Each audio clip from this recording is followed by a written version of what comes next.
Welcome to the Jewish Exponent Podcast. I am your host, Jared Safran. We are here with Councilwoman-elect Rue Landau in the city of Philadelphia. Rue, thanks for joining us today. I think you're muted. How can we have started off on this foot? Thank you so much for having me. Yeah. So Rue, when we last spoke to you in December 2022, which ended up being a story in the Exponent, you had just launched your campaign. You were confident. You told us you were driven by your Jewish belief in Tikkun Olam, by your love of Philadelphia, by your desire to continue helping the downtrodden, which you've done throughout your career. You had spent your career fighting for fair and affordable housing for city residents. You had done it throughout the city. And yeah, you were going into a new campaign for public office, which you had not done before. So where did you go from there? How did you win? What was your campaign like? Well, you're right. I mean, it's been a year. This is like our 1 year anniversary of talking on this. So it's amazing. It's been a Happy anniversary. long year. I started even exploring running for office multiple months before that. So it's been a long time. Yeah. I ran a great campaign. It feels amazing to say that I won the primary in May and the general election in November. I built a coalition that was super strong.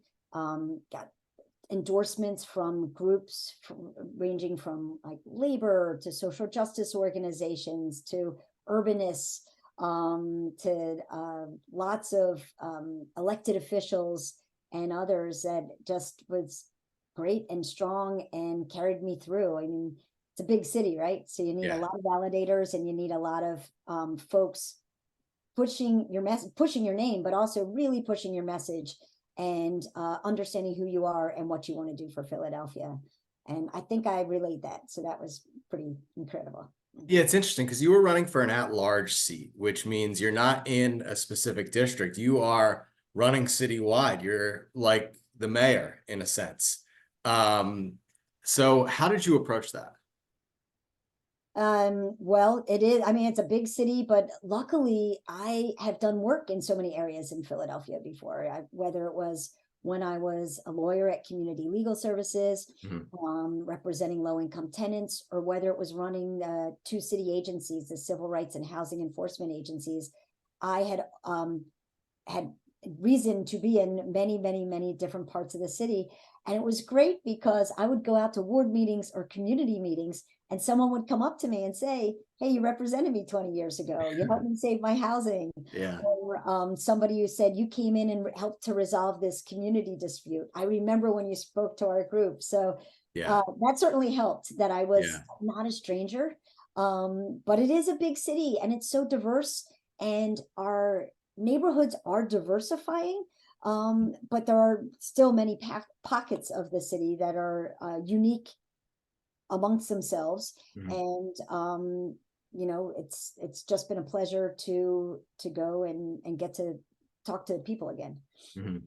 You're Jewish, you're a member of the LGBTQ plus community. You're actually the first open member of that community to be elected to the city council, so you made history. You have experience with people in all different groups through the work you've done in the past. So how much did that help you in this campaign? Just your experience talking to people from all different perspectives. Yeah. It is a diverse city. It's a beautiful city and a diverse city. And I think it helped a lot. The tools that I have of not only listening and engaging with different groups of people, knowing that oftentimes I'm like a visitor to their neighborhood or to their community group, and that their issue is extremely important to them.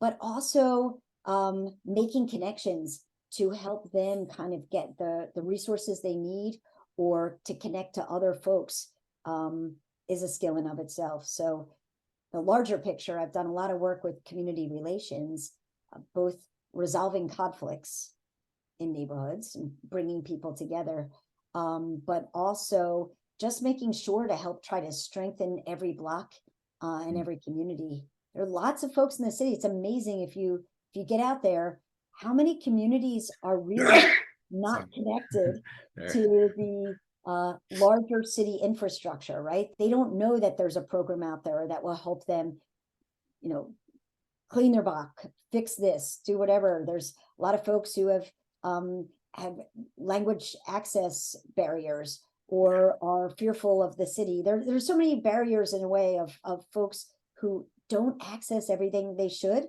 Yeah. then there's other parts of the city where they're just saying like, hey, this car's been outside of my house for 2 weeks. What are we going to do about it? So we got to make sure that everybody has equal access to city services. But Hmm. overall, it's a pleasure to get out there and just remembering that, you know, you serve the city and you serve each community, and to also let them have a voice to tell us what's going on, what do they need, what's wrong, and how we can help fix it. Was there a moment, or were there multiple moments when you felt like you were breaking through? Oh yeah. I mean, again, it's like, you know, one of the things I said on the trail, I really, really want to do this, is to really get um, issues of get techniques of conflict resolution and de-escalation um, normalized in city schools. Yeah. I want to go into all of our schools. I want to make sure that every single adult in every school is fully trained on conflict resolution and de-escalation, and to make it trickle down from from kindergarten to senior year, that folks have different techniques and different tools in their toolboxes to be able to resolve disputes and conflicts. And I've got to say, I've learned a lot. You know, I started off as a lawyer. I would not Right. exactly say that conflict resolution is a skill or technique of lawyers. But as I learned much more from my colleagues who had tremendous experience in here, the slower you go into the situation, the more you open your ears and your mind and have a greater understanding of where people are, hearing them, taking them for where they are and in their lives and what they need. So super great skills to have, and I think we could all keep honing them and keep learning them if people haven't been versed in them yet, because it certainly makes it easier going into communities and also being trusted when you're talking to community members. How did you feel throughout election day? Well, You there's two nervous? different days, right? The primary that was the Primary was time. the There big were one. Yeah. 27 of us Primary was big. running for 5 seats. So, and there were many incumbents on the way. Um, the primary in Philadelphia, as you know, it's mostly Democratic city, that when we had 27 Ds running for 5 slots, that was the real slog to get through that one. That was just absolutely incredible. The Yeah. moment learning that I was coming in the top 5. In fact, I came in as number 3 for my first time running. Wow. Yeah. And was just it's as if the sky opened up. It was the most glorious moment. Just to feel that amount of, like, it was like sheer joy, happiness, but to also know that we were really one step closer to smashing a glass ceiling, and knowing that my run, a historic run as being the first openly LGBTQ council person, was how significant it was to so many people throughout the city. It just felt like, you know, I've taken a whole community with me, and including all the relatives of those communities and the family members and the loved ones. And I was part of building the coalition, and it just felt incredible. Yeah. How do you view that responsibility as the first LGBTQ plus representative? What is it your job to do for your community there in city council? So a lot of it is to just really, you know, finally have the seat at the table that, you know, we should have had years ago. We've always played an advisory role to council, to other elected officials, and we've done a great job of it and had great allies. You know, anytime we brought them an issue or told them we needed a bill introduced or help with passing something, they were always there for us. But there's a difference between playing an advisory role and really having a seat at the table. And it means, for so many years, I would be in rooms. When I worked for the city of Philadelphia, there were so many years that I'd be in rooms where they'd be talking about an issue and might not have been fully including the LGBTQ community in what they were talking about. And I'd help them to say, like, hey, don't forget, if you've got a blind spot, let's show you now that you need to, this has to be inclusive. And so it just feels great to be there, to be an advisor, to have the seat at the table, to know that I am the first of I can't wait for many to follow. And for other more marginalized parts of our community as well. We have to have trans people on council. I think that there have been two LGBTQ council people in the past, but they did not have the luxury of living out lives. They were in the closet. So it was Ethel Allen, she was a Republican in the 70s, and John C. Anderson in the 80s, where they did not live out lives in council. So there's been people who have run before me. Of course, I stand on the shoulders of Ethel Allen and John Anderson. So super proud of that. There's been people who have run before me, but we did it, and we are finally smashed through, and there's no going back from here. You launched your campaign at the Anderson apartment. Yes, right? Yeah. That was where my launch was, at John Anderson Apartments. I also just want to take a minute to say that the timing of my win nationally, it's creeping up on Philly's borders, is pretty important as well, right? We've got people, just elected officials throughout the country, introducing anti-LGBTQ, especially anti-trans bills, don't say gay bills. They're banning books. They're banning rainbow flags in schools and libraries. It's a pretty horrific time as far as all of the gains our community has made. And then now watching the pushback, quite probably because of the gains, right? But if you've ever seen for us to show that we're not going anywhere and we're not going back, you could just look to the amazing victories we had out in Bucks County, even for the school board races, where open-minded, wonderful people have won those seats, who are not going to ban books and are not banning rainbow flags, and want to make sure that we maintain control of our localities. I think they probably want to avoid the political drama that has plagued Central Bucks in recent years as well. So you are also Jewish. I believe you will be the only Jewish member of this new council, correct? Yes. So how do you view that responsibility? Oh, that's a big responsibility. There have been Jewish people multiple times in the past. It is possible I'm the first Jewish woman in council.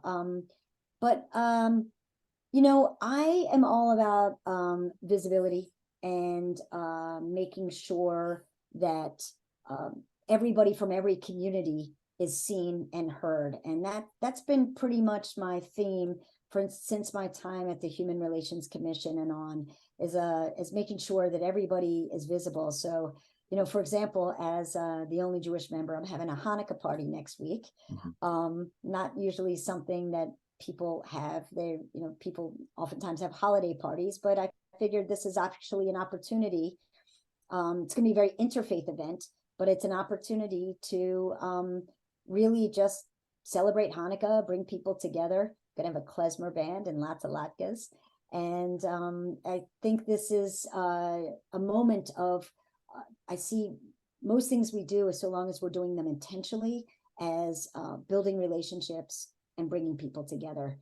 And while we'll have everyone of different faiths there, it will be an opportunity to ensure that, people are getting to know each other and building bridges and strong relationships, because that's what's going to lead us going forward.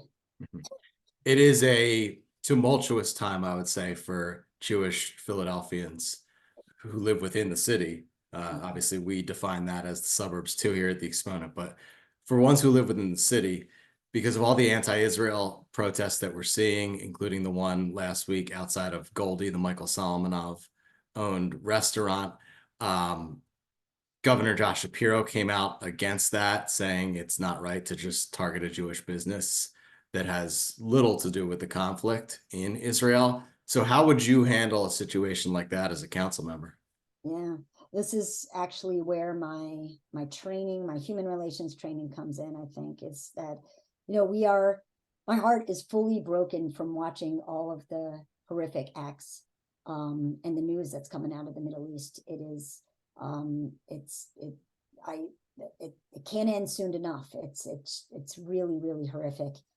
And but in city council in Philadelphia, I think Philadelphia needs to make sure that we're going to be making sure that all Philadelphians feel safe and supported by our city, which includes making sure that everyone is protected against anti-Semitism and Islamophobia or any type of bigotry in Philadelphia. Excuse me.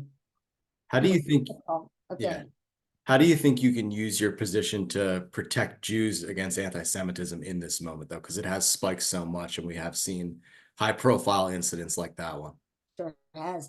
I also, you don't forget, I oversaw the commission when Trump was elected. And believe me, acts of anti Semitism rose greatly during that time as well. Mm. Not all of it is reported in the news. And without a doubt, there is much more happening than what you see. The ADL does a good job of gathering most incidents. But Mm.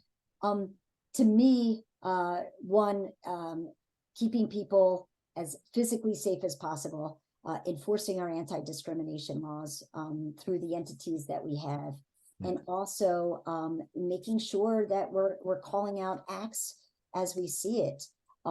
This is, there's our we really what I have been working already on bringing together people of all different faiths, Muslim community, Jewish community, through leaders through the Interfaith Center and stuff like that. I've been trying to bring people together so we can all work together to make this be a stronger Philadelphia and get ahead of this. The proactive work that we can do to get ahead of these acts of anti-Semitism, acts of Islamophobia, folks who also might be misinformed about some things.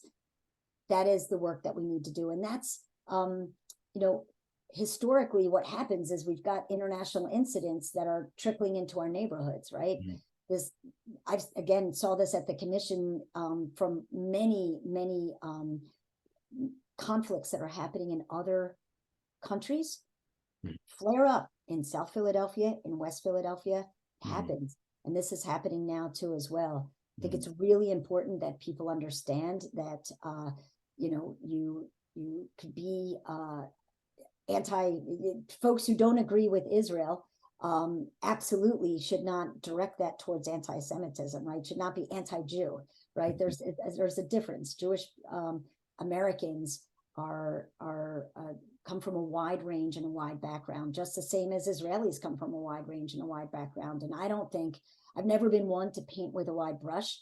I have always taken individuals for who they are and what they believe in. And it's important that we do our best to keep people safe and educated and doing the right thing in Philadelphia. Mhm.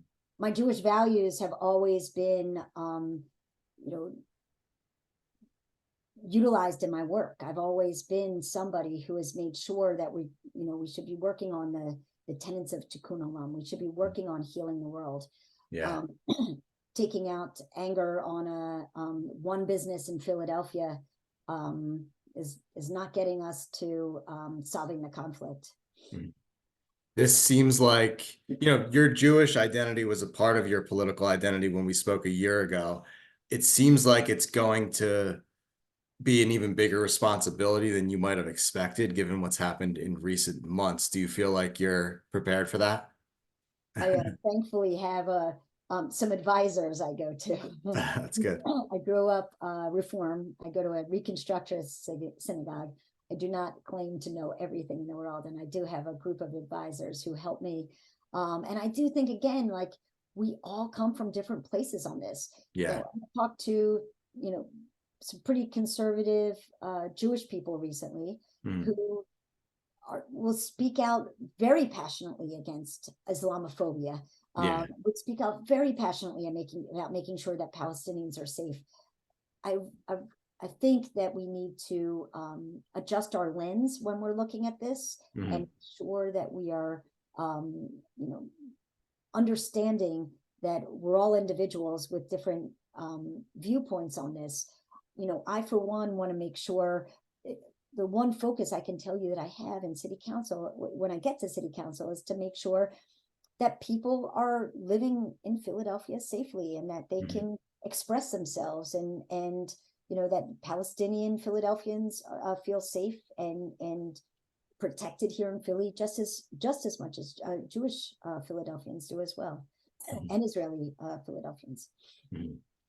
The recent Day of Solidarity, the Palestinian Day of Solidarity, that the city distanced itself from in terms of prominent participation, but still allowed to go on, was definitely an issue that was talked about in the Jewish community and beyond. What stance would you have taken on that? Well, I'm just gonna be forward looking for this moment, but I will tell Okay, you fair enough. that you know, we're all Philadelphia is a place with an awful lot of people living here from different backgrounds, and we Yeah. need to be able to have space for everybody to be able to, you know, express themselves in the way in which they want to. And it's is, you know, in years past, the city has been involved. In years past, the city has said, yeah, this is, you know, let's recognize our Palestinian Philadelphians. Right. And you know, going forward, I think that, you know, we have to just make sure that they also have their space. You know, it's like Mhm. there's an assumption that there's Jewish, it's easier to have a Jewish space in Philadelphia or an Israeli space in Philadelphia than there is to have a Muslim or a Palestinian space in Philadelphia. Mhm. And that is just wrong. I just think that we all need to make sure that there's space for all of us and everyone can have their day. And, you know, there's got to be a lot of work that we need to do here in Philly to bring us together Mhm. so we can be fully understanding of each other as Philadelphians here. Mhm. Landau, thanks for joining us. Appreciate it. Thank you so much for having me.